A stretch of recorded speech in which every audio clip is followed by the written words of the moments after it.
Agora, meus queridos, em 1980 já começou tudo errado. Paul McCartney foi preso em janeiro, né? O Ringão teve alguns probleminhas com o álcool ali, mas encontrou um novo amor, né? E o John Lennon, ali mais ou menos no meio do ano, ele viu a necessidade, nas férias, né, de poder gravar um álbum novo junto com a sua parceira Yoko Ono, né? O Ringão começou também a planejar um álbum para ser lançado no início de 1981, com a participação de Paul McCartney, de George Harrison e de John Lennon. Mas e o nosso querido George? O nosso querido George passou o ano inteirinho gravando o álbum. Então, quando ele foi entregar o álbum na Warner, para poder eles viraram e falaram: peraí, George Harrison, isso aqui a gente não vai lançar, não. Meu nome é João Moura, essa é a Beatles School, vamos lá.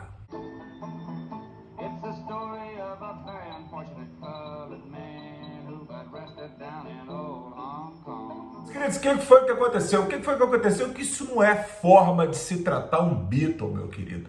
George Harrison senta ali na Warner, a Warner até que ele tinha até um bom relacionamento, porque 2 discos já haviam sido lançados, o 33 e 1/3, e também o homônimo George Harrison, né? Qual que era o problema do George? O problema do George é que ele era muito chegado com o presidente ali da Warner, o Mo Ostin. Ele chegou até a fazer uma música chamada Mo, né, que continua inédita, né, mas não para nós, bitomaníacos, que a gente tem essas coisas tudo. Ele apresentou ali para o álbum ser lançado dia 2 de novembro, ou seja, ele seria lançado mais ou menos uns 15 dias antes do Double Fantasy, do John Lennon. Então, ou seja, o pessoal da Warner sabia que o John vinha com material. Apesar de vir John e Yoko, a Warner também tinha uma licença lá da Geffen Records, aquela coisa toda, ou seja, eles sabiam que o John Lennon vinha com alguma coisa, e o McCartney 2 vendeu, apesar de muita gente ter achado muito experimental, aquela coisa toda, mas pô, né? E aí o George Harrison entrega lá o disco e mostra a capa. A capa era essa aqui. Pois é, essa capa esquisita aí, que o cabelo dele virava a Inglaterra, dá pra ver aí e tal. E o disco se chamaria Somewhere in England. Não se sabe se ele estava fazendo uma gracinha com o John em Some Time in New York City, mas o George decidiu colocar o disco Somewhere in England com essa capa. E a Warner falou: com essa capa não, meu irmão. Mas aí o grande problema era a música. Meus queridos, naquela época, vamos ser sinceros aqui, 1980, muita coisa estava pegando. Até a onda dos Bee Gees estava começando a parar. Deveria Tragedy, aquelas coisas todas ali, mas o bicho pegando mesmo já estava começando a parar. A seleção, para você que tem o álbum, você vai estranhar um pouco, eu vou falar agora. A seleção era Hong Kong Blues, que não era do George. A música que abria com um gongo, né, era uma música de um cara chamado Hoagy Carmichael, um artista americano que o George Harrison era muito fã, mas ele cantava música lá de trás, dos anos 30, 40 e tudo mais. Depois viria Writers on the Wall, que é uma das músicas bem gostosinhas do George. E aí vem uma sequência de Flying Hour and Lay His Head, que eles falaram: essas músicas não. Elas não são músicas ruins, né? Depois vem Unconsciousness Rules, que é uma música que o George meio que dá um esporro na galera que ficava na discoteca lá, papapá, por isso que você parece que tá todo acabado. Dizem que essa música poderia ter sido pro Ringo, mas não pro Ringo cantar. Uma indireta ao Ringão, para Ringão, sossega a periquita aí, meu querido. Guarda esse trombone, para de cheirar cocaína, para de beber, porque dançando na discoteca, onde você parece uma ruína, you look such a wreck, tava na hora de parar, mas enfim. É uma música um tanto quanto esquisita, parece que o Jorge tá da galera. Só que, meus queridos, a juventude, a galerinha, o pessoal mais novo, não ia comprar um disco de um ex-Beatle. Fazia tempo desde All Things Must Pass. Então, ou seja, não era o tipo de mensagem que a garotada queria ouvir, né? Depois nós temos Sad Singing, que era uma música também que eu gosto muito, mas ela também foi retirada. E depois vem Life Itself, que eu considero a melhor música da primeira versão do disco. Uma ode a Deus, ele falando com Deus, não parecido com My Sweet Lord, mas uma letra, eu gosto muito da letra dessa música. Né? Depois temos Tears of the World, mais uma que a Warner mandou tira. E depois temos Baltimore Oriole, que era uma outra música do Hoagy Carmichael. Tá vendo? 2 músicas. Baltimore Oriole, took a look at the Mercury 40 below. E depois tem Save the World, que precedia muito o Greenpeace, aquela coisa, e papapá. Então o que aconteceu? No dia 2 de novembro, estava marcado para ser lançado em 1980, falando que não, nem capa, e tira 4 músicas e coloca umas musiquinhas mais agitadas aí. O que faz lembrar que durante as gravações desse disco aqui, dessa primeira versão, com os mesmos músicos, o George gravou 2 musiquinhas com o Ringo. Uma que o George escreveu chamado Rack My Brain, que acabou sendo lançado em single, aqui ó, Rack My Brain, né? E uma outra música chamada You Belong to Me, que é também daquelas velhacas, as músicas lá da década de bolinha, de 1900 e bolinha, que o George convenceu o Ringo a gravar. O Ringo gravaria mais 3 músicas com o Paul, né? E depois gravaria mais umas 2 músicas, ao menos 2 músicas. Muita gente, tinha uma música chamada Life Begins at 40, que o John fez uma demo e deu pro Ringo, e muita gente fala que Nobody Told Me, que apareceria depois no Milk and Honey, seria uma música pro Ringo cantar, o que eu não acho muito legal não. Mas enfim, quando ele trabalhava com o Ringo, ele gravou uma outra música. E o Ringo na bateria, estava lá.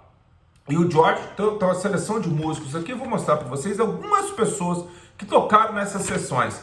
Tinha na bateria Ray Cooper, Gene Keltner e Dave Matthews, porra, né? E o Ringão, né? No baixo, sempre Willie Weeks e Herbie Flowers. Então o homem estava bem de baixo, né? Teclados tinha um 7, que é um disco meio centrado para teclado, ele não é. Ele é tipo extra texture. Então é meio esquisito para quem é um guitarrista igual o George Harrison, que fez uma multidão de fãs ficar nisso aí, né? Mas enfim, Gary Brooker, um montão de gente estava tocando ali, e as guitarras, todas as guitarras, que não eram muitas, era do George. Mas lembrando vocês que a primeira versão, o disco era bem guitar oriented, ou seja, era bem orientado para guitarra, tinha muita música com guitarra, papapá. Então o que o George fez, meus queridos? O George foi puto, porque, porra, você imagina, o cara, eles implicam com a capa do seu disco, e você é um ex-Beatle, pelo amor de Deus, a gente está falando de 1980, mas bem que o Ringo, nessa época, já tinha descido a ladeira. O Wings estava morrendo, né? E o John estava de férias por 5 anos limpando a bunda do Sean Lennon. Então, meus queridos, a gravadora tinha uma certa razão em virar pro George e falar assim, nós não gostamos da capa e nós não gostamos das músicas. Dá para você tirar algumas músicas e colocar umas músicas mais, né? Coisa mais dançante, que não sei o que e tal. E o que me faz lembrar, porque o John, a primeira vez que ele escutou Blondie no rádio, foi Heart of Glass, né? E ele falou com o Ringo, é o tipo de música que você deveria estar cantando. Eu não consigo imaginar o Ringo cantando uma música tipo Heart of Glass, né? Once on a love, it was a gas, soon found out, my heart of glass. What's my name, Ringo? É meio esquisitinho, né, não, meus queridos? Mas enfim, a visão do John. O John sabe mais do que eu, né? Sabia mais do que eu. O que era melhor para o Ringo, né? Mas também não dá para esperar que o George Harrison viria com punk, com heavy metal, alguma coisa parecida, né? Não dá para imaginar o George Harrison fazendo uma versãozinha lá das Runaways, como Cherry Bomb, falando Krishna Bomb, I'm a Krishna Bomb. Ia ficar esquisito pra cacete. Então, ou seja, o que o George fez? O George ficou puto. E ele fez uma música nova, que abriria o álbum, chamado Blood from a Clone. Ou seja, o sangue de um clone. Eles não querem músicas tipo Frank Zappa, eles querem o sangue de um clone. Ou seja, eles queriam mais do mesmo. O problema é que o George não estava trazendo nada.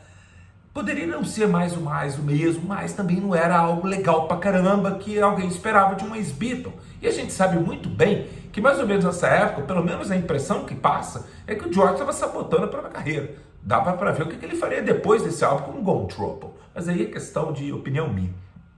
Enfim, em dezembro, o que acontece em dezembro de 1980? O John morre. Então o George, depois que ele passa o luto, aquela coisa toda, ele decide pegar a música que o Ringo havia gravado. Tira a voz do Ringo, mas a bateria do Ringo estava lá. E ele reescreve a letra, canta uma ode ao John Lennon. Para terminar, ele decide ligar para o Paul. Então veio o Paul, a Linda, o Danny Lane e também o George Martin, que não aparece em nenhuma parte dos agradecimentos do álbum. Ele chama, eles vão lá, passam um dia lá em Friar Park com o George. Tem foto, olha aí, tem fotinha da época, aquela coisa toda linda com as polaroids dela, tirando fotinho. Eles gravaram os vocais, tá? E não é o Paul tocando baixo, né? E o George apresenta essa música All Those Years Ago como single. E aí a Warner, meus queridos, aí a gente tem que pensar também do lado comercial das coisas. Pô, o John morreu e nada como uma boa morte para catapultar a sua carreira e também a carreira de seus companheiros. Então, infelizmente, acabou que o single All Those Years Ago vendeu que nem água. O single já vinha com a musiquinha, o lado B dele é Writers on the Wall. E aqui tem a letra da música aqui do George. A capa eu já vou falar dela daqui a pouquinho, porque o George mudou a capa, né? Então, o que aconteceu? O George muda o disco completamente. Ele passa o disco iria abrir agora com uma música chamada Blood from a Clone, que vai me desculpar todos os fãs do George Harrison aí. Mas é uma música que eu não sou muito chegado, não. Depois tem Unconsciousness Rules. Então, primeiro você tem Blood from a Clone, que o George mete o pau na gravadora. Depois vem Unconsciousness Rules, onde o George mete o pau, que a garotada na época estava indo pra discoteca dançar. Você queria que eles fossem pra onde, George Harrison? Pra um templo budista? Pô, é chato, velho, pelo amor de Deus, cara. Adolescente em qualquer época, pelo amor de Deus. Depois a terceira faixa seria Life Itself, com uma ode a Deus. Ou seja, eu gosto, mas pensa na cabeça de um comprador de disco na época. Na primeira música o George tá puto com a gravadora, o segundo ele mete o pau na galera, no terceiro ele tá falando de Deus de novo. Né? Aí depois o número 4, All Those Years Ago. Aí sim veio a música que todo mundo comprou esse álbum por causa dessa música. E o álbum vendeu pra cacete. E chegou a 11º, 9º lugar nos Estados Unidos, na Inglaterra, aquela coisa toda, mas logo o pessoal descobriu que a única coisa boa que tinha no álbum era a curiosidade sobre a música All Those Years Ago. E logo depois o álbum despegou, né? E o George, por incrível que pareça, ele tirou 4 músicas de sua autoria. Ele tirou Tears of the World, Lay His Head, Set Singing, Flying Out, que você pode procurar no YouTube e você vai achar. Aliás, a primeira versão do álbum, como ela era, tá no YouTube, vou deixar o link aqui pra baixo. Você sabe que eu não vou, né? E aí o George manteve as 2 músicas do Robbie Carmichael. Ele manteve Baltimore Oriole, né? O lado 2 é uma música nova que ele trouxe, uma música nova chamada Teardrops. Teardrops, Ele volta para That's Which I Have Lost, que é um musicão, uma das minhas prediletas do álbum. Depois Writings on the Wall, ele manteve, graças a Deus. E aí ele manteve a música, outra música do Robbie Carmichael, Hong Kong Blues, nada a ver. E depois Save the World, né? No CD que foi lançado depois, muito tempo depois, eles colocaram essa capa, o Danny colocou essa capa aqui e colocou uma demo de Save the World. Você deve estar se perguntando, Giovanni, o que aconteceu com essas 4 músicas? As coisas elas foram lançadas assim, meio doidas, tá no Spotify lá, como faixa bônus, aqui e ali, né? Uma delas foi o lado B de Got My Mind Set On You, e qual o Jeff Lynne deu uma mexidinha nela, papapá. E daí foi aparecendo por aí. Teve também umas Songs of George Harrison Songs, uma vez que apareceram essas músicas lá também. Elas não aparecem em coletâneas, né? Como Poor Little Girl e Tear Down, que é difícil de achar, a não ser que você tenha o The Best of Dark Horse. Então essas músicas aqui ficaram raras de você ter ela fisicamente. Né? Fisicamente, que eu falo assim, num vinil, numa coisa, um lançamento de vinil, mais tarde já foi lançado aqui e ali. Em relação à capa, meus queridos, o George decidiu pegar a capa, eu anotei aqui. Essa capa, na verdade, é uma obra de arte que estava no Tate Modern, em Londres, não sei se você um museu de arte moderna lá.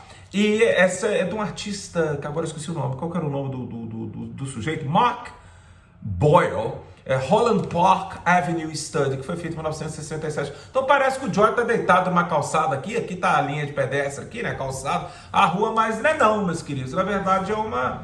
Né, o George está passando aqui lá em Tate Modern. Isso não está em Tate Modern mais não, porque eu já fui lá em Londres umas milhões de vezes na minha vida e eu sempre procurei lá. Não está lá não, disse que o artista guardou para ele porque estava na capa do disco do George Harrison. Então foi isso aí, meus queridos. E aí o disco vendeu, lógico, né? Dentro do encarte tem agradecimentos lá, né? O George, ele não agradece na parte de thank to, ele não agradece nem ao Paul, nem a Linda, nem ao Danny, nem ao George Martin. Ele agradece ao Spike Milligan, que era o comediante lá da época do Goon Show, né? Ele agradece também ao Michael Palin, que é do Monty Python, que é o meu Python predileto, se é que eu posso dizer isso, que eu tenho um Python predileto, né? Ele agradece a Olivia, agradece o Dennis O'Brien, que era o seu empresário, contador, que mais tarde ia fuder com a vida dele, e lógico, o Derek Taylor. Ele agradece essa galera aí. Meus queridos, o que eu acho do disco? Vou dizer para vocês, o disco foi lançado com essa capa, com essa capinha bonitinha aqui, papapá. E eu andei dando uma olhada no YouTube, vendo o que as outras pessoas acham. Eu encontrei um cara chamado John Hilton, uma coisa assim, um cara em inglês. muito bom o canal do cara, na verdade. Onde que ele vai falando, ele fala dos discos, ele mais ou menos falou a mesma coisa que eu aqui. Tem um outro rapaz também que eu esqueci o nome dele, que é um rapaz que parece que ele faz um cover do George Harrison, né?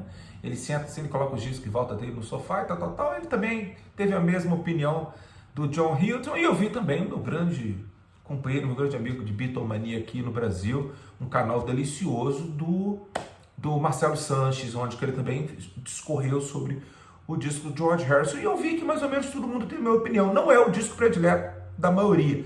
Tem muita gente que fala que os 3 piores discos do George seriam o Extra Texture, o Somewhere in England e o Gone Trouble. É aquela coisa, a gente tem o All Things Must Pass, meus queridos, que é uma obra-prima, uma coisa maravilhosa, né? Não dá para considerar o Concert for Bangladesh como na discografia do George, né? Mas vamos aos discos do estúdio. Então temos All Things Must Pass, depois nós temos o Living the Material World, que eu, para falar a verdade para vocês, eu amo Give Me Love. Para mim, é uma das melhores músicas que o George já fez na vida. Né? Mas o restante do álbum eu não sou muito chegado, não. Escuto, mas não é paixão da minha vida. O próximo álbum é o Dark Horse, onde tem música legal ali, papapá, mas também não é um disco absurdo. E depois a gente tem o Extra Texture, que é talvez o disco, junto com Gone Trouble, menos amado da coleção do George pelos George maníacos, né? Mas tem gente que gosta, meus queridos, tem que respeitar. Né? O 33 um terço tem muita música boa. O outro meu, que eu gosto muito, é o George Harrison, o álbum chamado George Harrison. O Somewhere in England foi o primeiro álbum que eu ganhei. Eu ganhei num amigo oculto. Quando me escreveu, o que você quer? Eu falei, eu quero disso, George Harrison. O que o Giovanzinho, né, de 17 anos estava esperando? All Things Must Pass triplo. Mas não me deram Somewhere in England. E eu não gostei, porque eu comecei pelo lado 2 e coloquei Teardrops. Numa época, meus queridos, eu estava tocando Guns N' Roses no rádio, mais tarde tocaria Nirvana, esse tipo de coisa. Quando eu escutei, eu falei, porra, parece videogame, cara. Eu não sei, é um som que eu não sou muito chegado. Lembrando a vocês que era um George Harrison que não tinha nem 40 anos ainda nessa época. Ele devia estar com uns 37, 38 anos, né? Estava longe de estar velho. Eu prefiro a primeira versão, né? O especial para mim seria o seguinte: remova as 2 músicas do Hoagy Carmichael, que eu acho que não tem nada a ver, mas é coisa que o George gosta. Lembra de Between Devon and the Deep Blue Sea? O George gostava dessas coisas antigas, né? Então o que acontece? Eu removeria, né? E eu faria um álbum até maior. Eu voltaria com essas 4 músicas para o álbum, mas talvez eu iria remover Blood from a Clone, Unconscious Rules e Teardrops. Eu jogaria elas pro alto, sei lá, colocava como lado B de um single, né? Teardrop chegou a ser lançado como single, não tem. E hoje é raro de ter, porque o disco não vendeu. Né? Tem uma foto que o George Harrison tá assim, olha lá. Né? E é um disco que não, é um singlezinho que não vendeu. Então, meus queridos, 40 anos de um álbum.